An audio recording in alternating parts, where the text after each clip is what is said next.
Praise the lord. మన రక్షకుడును ప్రభునైన యేసుక్రీస్తు వారి పరిశుద్ధ నామంలో యేసుక్రీస్తు శిలువపై పలికిన 7 మాటలను వీక్షిస్తున్న మీ అందరికీ కూడా వందనాలు. యేసుక్రీస్తు శిలువపై పలికిన 2వ మాటను ధ్యానం చేద్దాం. రండి, మీ దగ్గర ఉన్న బైబిల్స్ని నాతో కలిసి తెరవండి. లూకా సువార్త 23వ అధ్యాయము 42వ వచనము 43వ వచనము మనము చూద్దాం. ఆయనను చూసి యేసు, నీవు నీ రాజ్యములోనికి వచ్చినప్పుడు నన్ను జ్ఞాపకము చేసుకొనమనెను.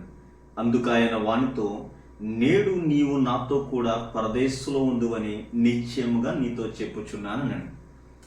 యేసుక్రీస్తును సిలువ వేశారు. యేసుక్రీస్తును చూసి అనేకులు దూషిస్తూ ఉన్నారు, హేళన చేస్తూ ఉన్నారు. అనేకులు అటువైపు వెళ్తూ తలూచురు, దేవాలయమును పడగొచ్చి 3 దినాల్లో కడతానన్నవాడా, దిగిరా అని హేళన చేస్తూ ఉన్నారు. యూదుల రాజు అని చెప్పుకుంటున్నవాడు అంటూ హేళన చేస్తూ ఉన్నారు. అలాగే యేసుక్రీస్తుతో కలిసి అటుకు దొంగను ఇటుకు దొంగను సిలువేయగా ఒకవైపు ఉన్న దొంగ మాట్లాడుచూ ఉన్నాడు. ఏమనంటే, నీవు యూదుల రాజు అయితే నిన్ను నీవే రక్షించుకోమని ఆయనను ఆపాదించిరి. ఇతడు యూదుల రాజు అని పై విలాసము ఆయనకు వ్రాయబడిను. వేలాడబడిన నేరస్తులలో ఒకడు ఆయనను దూషించుచు, నీవు క్రీస్తువు కదా, నిన్ను నీవు రక్షించుకొను, మమ్మును కూడా రక్షించుమని చెప్పాను. ఇక్కడ అనేకులు ఆయనను దూషిస్తూ వస్తూ ఉన్నారు. నువ్వు యూదుల రాజు కదా, నేను నువ్వే రక్షించుకో అంటూ ఉన్నారు. ఈయనతోటి సిలువేయబడిన దొంగల్లో ఒక దొంగ కూడా దాన్ని కొనసాగిస్తూ ఉన్నాడు. ఆయనను దూషిస్తూ ఉన్నాడు. దూషించడం అంటే తిడుతూ ఉన్నాడు. నువ్వు క్రీస్తువు కదా, హేళనగా, నువ్వు క్రీస్తువు కదా, నిన్ను నీవే రక్షించుకో, మమ్మను కూడా రక్షించు. చెప్పేసుకుంటున్నావు కదా ఇప్పుడు దాకా, నేను అభిషక్తులని, క్రీస్తుని, నేనే మెస్సయ్య అని, యూదుల రాజుని చెప్పుకుంటున్నావు కదా. అరే, నువ్వు దిగిరా ముందు, నువ్వు రక్షించుకో ఫస్ట్, తర్వాత మమ్మల్ని కూడా రక్షించు అని దూషిస్తూ ఉన్నాడు, హేళన చేస్తూ ఉన్నాడు. ఇదంతా ఆయన గమనిస్తూ ఉన్నాడు. ఆయనతో పాటు పక్కనున్న మరొక దొంగ కూడా గమనిస్తూ వస్తూ ఉన్నాడు. గమనిస్తూ వస్తూ యేసు వైపు తిరిగి, నీ రాజ్యంలో వచ్చిన నన్ను జ్ఞాపకం చేసుకుంటే నేడే నీవు నాతో కూడా పరదేశంలో ఉండు అని నిశ్చయంగా చెప్పుచున్నానని. ఎందుకు ఈ దొంగ అడిగిన వెంటనే నీకు పరదేశం ఇస్తాను అని ఆయన చెప్పాడు? ఎందుకనంటే ఈ దొంగ తన పాత జీవితం అంతటినీ జ్ఞాపకం చేసుకుంటూ ఉన్నాడు. పాత జ్ఞాపకాలను, పాత జీవితాన్ని అతను విడిచిపెట్టాలని అనుకుంటూ ఉన్నాడు. ఇక్కడ మనం చదువుకుంటూ ఉంటే లూకా సువార్త 23వ అధ్యాయము 40వ వచనాన్ని మనము చూస్తే, అయితే 2వ వాడు వానిని గద్దించి, నీవు అదే శిక్షా విధిలో ఉన్నావు గనక దేవునికి భయపడవా? మనకైతే ఇది న్యాయమే, మనము చేసిన వాటికి తగిన ఫలములు పొందుచున్నాము గాని ఈయన ఏ తప్పిదము చేయలేదని చెప్పాను. ఇక్కడ అతను చాలా క్లియర్గా మాట్లాడుతున్నాడు. మొదటి దొంగ అంటే ఉన్నాడు, నువ్వు క్రీస్తువు కదా, నువ్వు రక్షించుకుని మమ్మల్ని రక్షించు అని దూషిస్తూ ఉంటే 2వ వాడు వారిని గద్దిస్తూ ఉన్నాడు. అరే, మనము సరైన శిక్షా విధిలోనే ఉన్నాము, మనము చేసిన దానికి ఇది కరెక్ట్ అని అంటాడు. మనకైతే ఇది న్యాయమే, ఎందుకంటే మనం తప్పు చేసాం. అతను ఎంత క్లారిటీగా ఉన్నాడు చూడండి. పాత జ్ఞాపకం అంతా కూడా అతను జ్ఞాపకం చేసుకుని, అతని తప్పును తెలుసుకుని, తప్పు ఇది మనం చేసింది, ఈ శిక్ష కరెక్టే అని అతను అర్థం చేసుకుంటూ ఉన్నాడు. ఎవరైతే తమ పాపములను ఒప్పుకుంటారో వారిని దేవుడు క్షమిస్తాడు. ఎవడైతే తమ అతిక్రమములను దాచిపెట్టకుండా వాటిని ఒప్పుకుంటాడో వాడు దీవించబడతాడు. అతిక్రమములు దాచిపెట్టువాడు వర్ధిల్లుడు కానీ వాటిని ఒప్పుకొని విడిచిపెట్టిన వాడు వర్ధిల్లును అనే మాట చూస్తాం. ఇతను తన అతిక్రమములు దాచేసుకోవట్లేదు. మొదటి వాడైతే దాచేసుకుంటూ ఉన్నాడు, మొదటి వాడైతే అసలు పట్టించుకోవట్లేదు. ఆ శిక్ష ఏదో పడింది అన్నట్టుగా ఉన్నాడు. కానీ 2వ దొంగ, 2వ వాడు ఏమంటున్నాడంటే, మనకి ఇది న్యాయమే, మనము చేసిన వాటికి ఫలాలు అనుభవిస్తున్నామని. ఎప్పుడైతే ఆయన రియలైజ్ అయ్యాడో, ఇది తప్పు అని తెలుసుకున్నాడో, ఈ మాటలు అతని మాటలు యేసు వింటున్నాడు, ఇతని మాటలు యేసు వింటున్నాడు. అందుకనే వెంటనే అతను అడిగిన వెంటనే పరదేశంలో నీవు నాతో కూడా ఉంటావని చెప్తున్నాడు. ఎందుకనంటే తన అతిక్రమంలో అతను దాచిపెడతలేదు, అతను వాటిని ఒప్పుకుంటూ ఉన్నాడు. ఈ దినాన్ని యేసు ఎవరికి పరదేశు వాగ్దానం చేస్తా ఉన్నాడు? యేసు ఎవరికి పరలోకాన్ని వాగ్దానం చేస్తా ఉన్నాడంటే, ఎవరైతే తమ పాపములను ఒప్పుకుంటారో వారికే. ఎవరైతే తమ శరీరంతో చేసిన పాపములను ఒప్పుకొని, తమ మనస్సుతోటి తమ ఆలోచనలు చేసిన పాపములను ఒప్పుకొని, ప్రభువా మేము పాపులమని ఒప్పుకుంటారో వారు క్షమించబడతారు, వారు రక్షింపబడతారు. రక్షణ ఊరికే ఎవరికి రాదు, వారు పాపములను ఒప్పుకొనకపోతే, పశ్చాత్తాపడకపోతే రక్షణ రాదు. ఈ దొంగ పశ్చాత్తాపడుతున్నట్లుగా మనకు కనపడుతుంది. ఇక్కడ నేను చేసింది న్యాయమే అంటూ ఉన్నాడు. దేవుడు అది కోరుకుంటూ ఉంటున్నాడు కదా, దేవుడు అది కోరుకుంటూ ఉన్నాడు. అనేక సార్లు మనం కూడా పడిపోతూ ఉంటాం. మనం అన్ని బాగానే చేస్తున్నాం కదా అనుకుంటాం, అన్ని బాగానే ఉన్నాయి కదా అనుకుంటాం, కానీ కొన్నిసార్లు మిస్ అవుతూ ఉంటాం. ఒకసారి ప్రకటన గ్రంథంలో మనం ఒక సంఘంతో దేవుడు మాట్లాడుతూ ఉన్నప్పుడు ఒక మాట ఉంటుంది, మనం జ్ఞాపకం చేసుకుందాం. ప్రకటన గ్రంథంలో 2వ అధ్యాయంలో ఎఫెసు సంఘంతో దేవుడు మాట్లాడుతూ ఉన్నాడు. ఎఫెసు సంఘంతో దేవుడు మాట్లాడుతూ ఉంటూ ఈ మాటలు పలుకుతూ ఉంటాడు. ఏమనంటే, నీవు ఏ స్థితిలో నుంచి పడుతూ అది జ్ఞాపకం చేసుకుని మారు మనస్సు పొంది ఆ మొదటి క్రియలను చేయి. ఇక్కడ ఒక సంఘం ఉంది. ఆ సంఘము దేవునికి చాలా ఇష్టమైన సంఘంగా ఉంది. అయితే ఈ సంఘము మొదటి ప్రేమను విడిచిపెట్టానన్న ఒక నింద మోపవలసి వచ్చేసింది దేవునికి. నువ్వు మొదటి ప్రేమ నువ్వు చూపించట్లేదు, నువ్వు ఎందుకో కొంచెం తేడాగా కనపడతా ఉన్నావు, మొదట చూపించినంత ఇంట్రెస్ట్ నీ దగ్గర లేదు, మంచి పనులు ఇంకా చేస్తా ఉన్నావు, కానీ మొదట్లో ఎలాగైతే మారు మనసు పొందినప్పుడు ఉన్నదో అలా లేదు నీ మనస్థితి, కనుక ఆ మొదటి క్రియలు చేయము అంటూ ఉన్నాడు. ఒకవేళ చేస్తే ఏంటి అంటే, ఆ వచనాల్లోనే కొనసాగుతూ ఉంటే, జయించిన వానికి పరదేశంలో ఉన్న జీవ వృక్ష ఫలములను భుజింపనిస్తాను అంటూ ఉన్నాడు. అదే ఎఫెసు సంఘానికి వాగ్దానం చేస్తా ఉన్నాడు. ఏమనంటే, నువ్వు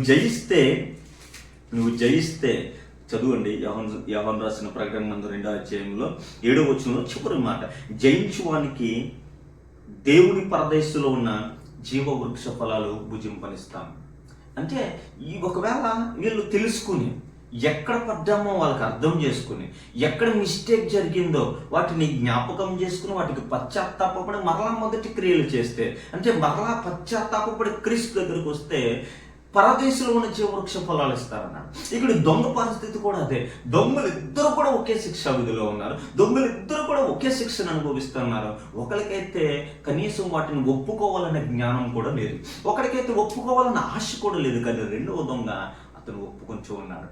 మనమైతే ఈ శిక్షా విధిలో ఉన్నాం, మనకైతే ఇది న్యాయమే, కానీ ఆయనలో ఏ పాపం లేదని ఉన్నాడు. అతను రియలైజ్ అయ్యాడు.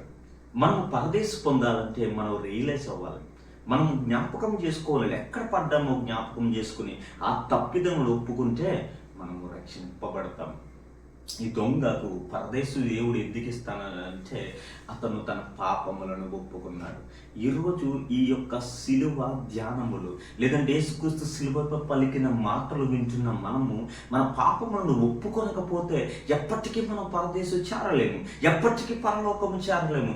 జరిగిన ప్రతి పొరపాటును, జరిగిన ప్రతి తప్పును ఒకసారి వెనక చూసి ఏ సమయంలో మనం తప్పు చేసేసాము, ఏ స్థితిలో పడిపోయాము, ఏ మాట ద్వారా పడిపోయామో జ్ఞాపకం చేసుకుని ఇది తప్పే అని ఒప్పుకుని యేసు దగ్గరకు వచ్చి ప్రభువా క్షమించమంటే ఆయన క్షమించడానికి సిద్ధంగా ఉన్నాడు. దొంగ పశ్చాత్తాపడి తన పాపమును ఒప్పుకోవడాన్ని బట్టి అడిగిన వెంటనే దేవుడు పరదేశం ఇచ్చాడు. ఇది మొదటిది. రెండవ కారణము ఏంటి అంటే, అతను యేసుని అడిగాడు. యేసు దగ్గరకు వచ్చి యేసును అడిగినట్లుగా చూస్తూ ఉంటాం. అంటే యేసు తను పశ్చాత్తాపడిపోయినంత మాత్రాన పరదేశం ఇచ్చేయలేదు. అతను ఇది మనకి నిజమేరా, మనం ఎలాగే ఉన్నామని చెప్పేసి అతనితో మాట్లాడి అతను గద్దించినంత మాత్రాన పరదేశం అతను రాలేదు. అతను యేసు వైపు తిరిగి మాట్లాడుతూ ఉన్నాడు. యేసు, నీ రాజ్యంలోనికి వచ్చినప్పుడు నన్ను జ్ఞాపకం చేసుకో. ఈ రిక్వెస్టెడ్. అతను యేసు వైపు తిరిగాడు. తన పాపములను ఒప్పుకొనడమే కాకుండా యేసు యొద్దకు వాటిని తీసుకుని వచ్చాడు. యేసు దగ్గరకు ఆయన వచ్చాడు, యేసును అడుగుతూ ఉన్నాడు. మనము మన పాపం, అరే తప్పు జరిగిపోయింది రా, బై మిస్టేక్ జరిగిపోయింది అనుకున్నంత మాత్రాన మనం ఏమీ రక్షింపబడుకోం. అరే అప్పుడు ఆ తప్పు చేశాను రా, చేయకుండా ఉండాల్సింది అనుకున్నంత మాత్రాన, అంటే మనం రియలైజ్ అయిపోయామన్నంత మాత్రాన అయిపోదు. ఆ తప్పును యేసుక్రీస్తు దగ్గరికి తీసుకురావాలి. యేసుక్రీస్తు రక్తము ప్రతి పాపము నుంచి మనల్ని విడిపిస్తుంది, ప్రతి పాపము నుంచి మనల్ని విడిపిస్తుంది. యేసుక్రీస్తు రక్తం కాకుండా నువ్వు ఎంత పశ్చాత్తాపడేమో వ్యర్థమే. యేసుక్రీస్తు రక్తంలో కడగబడకుండా నువ్వు ఎంత ఏడ్ చేసినా, ఎంత తప్పు చేసినా, మానసిక వేదన, మనోవేదన పెట్టేసుకున్నా ఉపయోగం లేదు. యేసుక్రీస్తు దగ్గరకు తీసుకురావాలి. ఈయన కరెక్ట్ పర్సన్ చూశాడు. ఈ దొంగతో మాట్లాడాడు, అతను గద్దించాడు. మనం చేసిన తప్పురా, ఇది న్యాయంగా మనం చేసింది, కానీ తనకి అన్యాయంగా శిక్ష వేశారంటూనే అతను దేవుని వైపు తిరిగి, యేసు వైపు తిరిగి అతని కోరిక కోరుతూ ఉన్నాడు. ప్రభువా, నీ రాజ్యంలో నన్ను జ్ఞాపకం చేసుకోవాలి. యేసు అది కోరుకుంటూ ఉంటాడు. దేవుడు అది కోరుకుంటూ ఉంటాడు మన దగ్గర నుంచి. యెషయా గ్రంథంలో 1వ అధ్యాయంలో 18వ వచనంలో ఈ మాట కనబడుతూ ఉంటుంది. అనేక సార్లు మనం చదువుంటాం. మరొకసారి ఆ మాటను మీకు జ్ఞాపకం చేయాలని నేను ఆశ కలిగి ఉన్నాను. యెషయా గ్రంథం 1వ అధ్యాయం 18వ వచనం, యెహోవా ఇలాగ సెలవిచ్చుచున్నాడు, రండి మన వివాదము తీర్చుకుందాం. మీ పాపములు రక్తము వలె ఎర్రనివైనను అవి హిమము కంటే తెల్లవను, కెంపు వలె ఎర్రనివైనను అవి గొర్రెబొచ్చు వలె తెల్లనివగును. ఇక్కడ ఎంత సింపుల్గా చక్కగా ఆయన ఇన్వైట్ చేస్తూ ఉన్నాడు. రండి,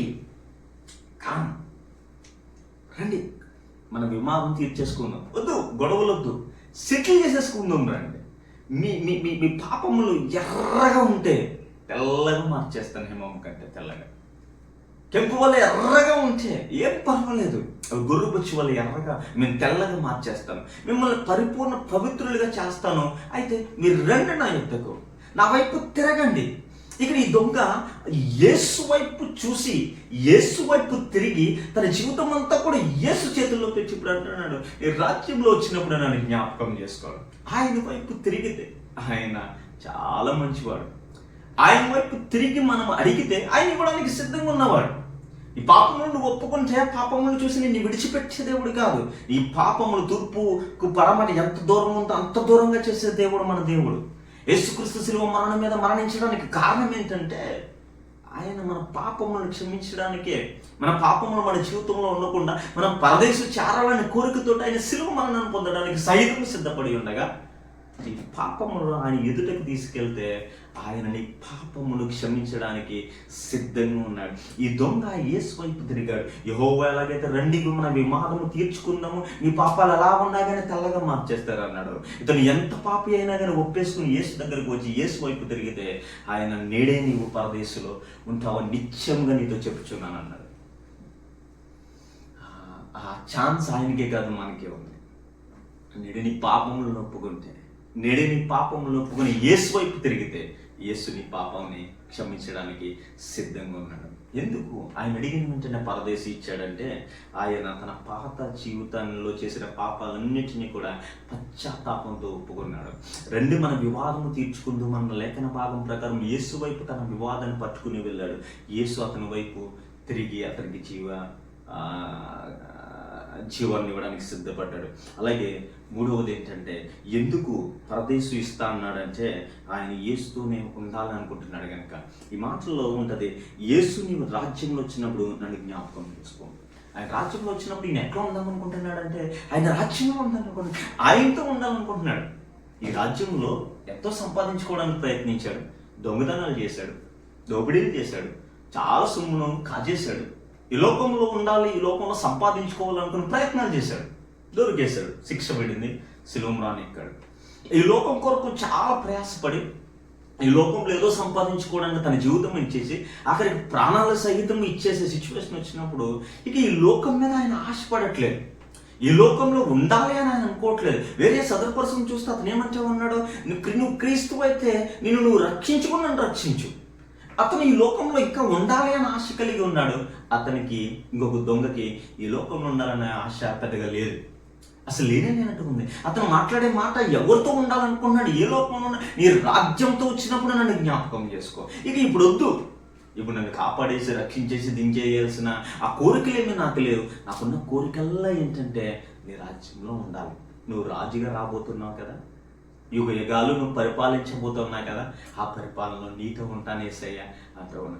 యేసుతో ఉండాలి అని ఆయన కోరుకుంటున్నాడు కనుక, యేసుతో ఇంకా సదాకాలం నీతోనే ఉండాలి, నీ రాజ్యంలో ఉండాలని కోరుకుంటున్నాడు కనుక ఆయన ఆమెనేసాడు. ఆయన కోరుకున్నాడు, ఆశపడిన ప్రాణాన్ని తృప్తిపరిచే దేవుడు మన దేవుడు. ఆయనతో ఉండాలి, సదాకాలం నీతో ఉండాలని ఆయన కోరుకుంటూ ఉన్నాడు. ఈయన నేను ఉంటాను అంటే వెంటనే తీసుకెళ్ళిపోతా ఉన్నాడు.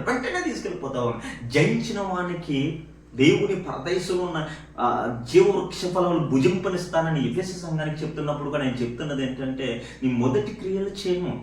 నువ్వు మొదట చూపించిన ప్రేమను నువ్వు చూపించట్లేదు. ప్రేమ ఎఫెసు సంఘం ఎంత ప్రేమ చూపించేదంటే, ప్రతి నిత్యము యేసే కావాలి, మాకు యేసే కావాలి, యేసుతోనే ఉండాలి, యేసుతోటే మా జీవితం అంతా అనుకుంటూ ఉన్న వాళ్ళు ఈ లోక కార్యక్రమాలన్నీ చక్కగా చేసి యేసుతో ఉండడం మొదలు పెట్టేశారు. యేసుతో కొంచెం డిఫరెన్షియేషన్స్ రావడం మొదలుపెట్టింది. యేసు అంటూ ఉన్నాడు, నువ్వు మొదటి ప్రేమ నా మీద చూపించట్లేదు కనుక నీ మీద నేరము మోపవలసి ఉన్నది. జ్ఞాపకం చేసుకుని మరలా ఫస్ట్ రిలేషన్షిప్ మెయింటైన్ చేయి, నాతో ఉండడానికి ప్రయత్నించు, నాతో ఉండడానికి నువ్వు ట్రై చేయి. నువ్వు అలా ట్రై చేస్తే దేవుని పరదేశంలో ఉన్న జీవవృక్ష ఫలాలు భుజింపనిస్తాను. ఆ ఫలాలు 12 కాపులు కాస్తుంది ఆ జీవవృక్షపు చెట్టు. 12 కాపులు తిని సంతోషంగా ఉంటూ గొర్రెపిల్ల అయ్యేదానికి ఆధారంగా ఉంటూ ఉండడం మనం చూస్తూ ఉంటాం. ఆ పరదేశంలోకి వెళ్ళిన తర్వాత పరదేశంలో సంతోషము, సమాధానము, ఆనందము, ఆరోగ్యం అన్నీ కూడా అక్కడ ఉంటాయి. ఆ పరదేశంలోనికి ఇతను తీసుకువెళ్ళడానికి కారణం ఏంటంటే, అతను ఆయనతో ఉండాలనుకుంటున్నాడు. ఒకవేళ నువ్వు ఈ లోకంలో ఉండాలని కోరుకుంటే గనక ఆయన బహుశా నిన్ను పట్టించుకోకపోవచ్చేమో, కానీ ఆయనతో ఉండాలి, రాబోతున్న లోకంలో పరదేశంలో ఆయనతో ఉండాలి, పరలోకంలో ఆయనతో ఉండాలని నువ్వు అనుకుంటే, దొంగని ఏ రీతిగా అయితే ఆయనతో పాటు తీసుకెళ్ళాడో నిన్ను ఆ రీతిగా తీసుకెళ్ళడానికి ఆయన సిద్ధంగా ఉన్నాడు. ఇక్కడ మనం చక్కగా చూస్తాం, నీ రాజ్యంలో వచ్చిన నన్ను జ్ఞాపకం చేసుకుంటే నువ్వు నాతో ఉండాలనుకుంటున్నావు కదా, నేడే నీవు నాతో కూడా పరదేశంలో ఉండు అని నీతో నిశ్చయంగా చెప్పుచున్నానని. దొంగ జీవితం ధన్యమైపోయింది. దొంగ పరదేశంలో ఉండడం కన్ఫామ్ అయిపోయింది. కారణం ఏంటంటే తన అతిక్రమంలో ఆయన ఒప్పుకున్నాడు. అతిక్రమములన్నీ కూడా యేసు యొద్దకు తీసుకొచ్చాడు. పాపములన్నీ ప్రభువా ఇదిగో ఈ పాపాలు చేశాడు, నన్ను క్షమించమన్నాడు, అతను క్షమించాడు. మూడవదిగా యేసుతోటే జీవితం అంతా ఉండాలనుకున్నాడు. పాపాలు క్షమించబడిన తర్వాత కూడా, పాపాలన్నీ కూడా కడిగివేయబడిన తర్వాత కూడా ఆయనతోటే చిరకాలం ఉండాలని కోరుకున్నాడు. ఆ కోరికను ఆయన నెరవేర్చించాడు.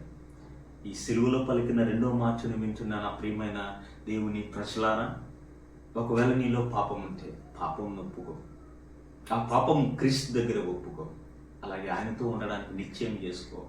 నీ ఆశను దేవుడు తీరుస్తాడు. దొంగవల్లి మారు మనస్సు పొంది యేసు వైపు తిరిగి ఆయనతో ఉండడానికి నిశ్చయించుకుని పరదేశంలో ఉండాలని, పరలోకంలో ఉండాలని మీరందరూ కూడా ఆయనతో కలిసి ఆయన రాజ్యంలో ఉండాలని మనస్ఫూర్తిగా కోరుకుంటూ నేను ఆ మాటలు ముగిస్తున్నాను. దేవుడు మిమ్మల్ని దీవించిన గాక. ఆమేన్. అందరికీ వందనాలు.